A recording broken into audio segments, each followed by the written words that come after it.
Hello everyone, welcome to the Seaborn series. In this video, I will be talking about the Seaborn joint plot. A joint plot is a type of graph that helps us to understand the relationship between two different variables.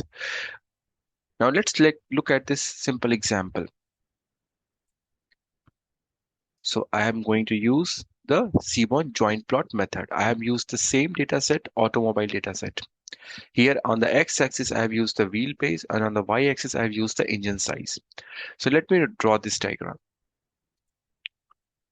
So what we can see here is like when we use joint plot, there are two types of plots which is being drawn. The one is by default, there's a scatter plot, okay, which showing the relationship between the engine size and the wheelbase. Please remember that we are using the two numerical columns here. So that's why scatter plot is here. And the other thing is the two histogram. So this particular histogram on my right side, it is basically showing the distribution of engine size.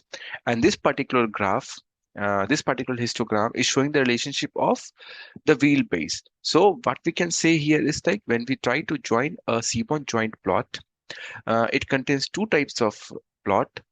One is the scatter plot, which shows the relationship between the two variables, which I have used as an input for the x-axis and the y-axis. And then we have two histograms, which are showing the distribution of the each variables individually. Now we can also draw a different kind of different types of other plots using joint plot. So let me show you. If we want to do a kind of a regression plot, we can use it using the joint plot. So here we have the important parameter is the kind parameter. So here if you put kind is equal to reg, so and then we run this code, we can see that it's going to create a regression line. We have already discussed in detail about the reg plot. Please go through that video. Similar way, we can also create a residual plot. So for creating the residual plot, we will do the same thing. In the kind parameter, we are going to put the resid value, and then let me run this code. So we can see here a residual plot is being drawn here. Similar way, we can create a kind of a hexagonal beans. So again, in the kind parameter, we are going to use the kind is equal to hex. So we can draw a different kind of a parameter. So you can see here, instead of scatter plot, it's in the form of in the form of a hexagonal beans.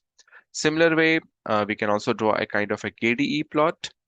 So what will happen? um, it is going to create a KDE plot first. So I have put the kind value, value parameter as KDE.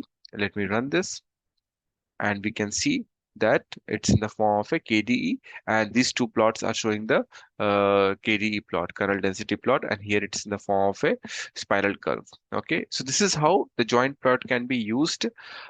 Please let me know if you have any questions related to this in the comment section. And please subscribe to my channel. Thanks a lot.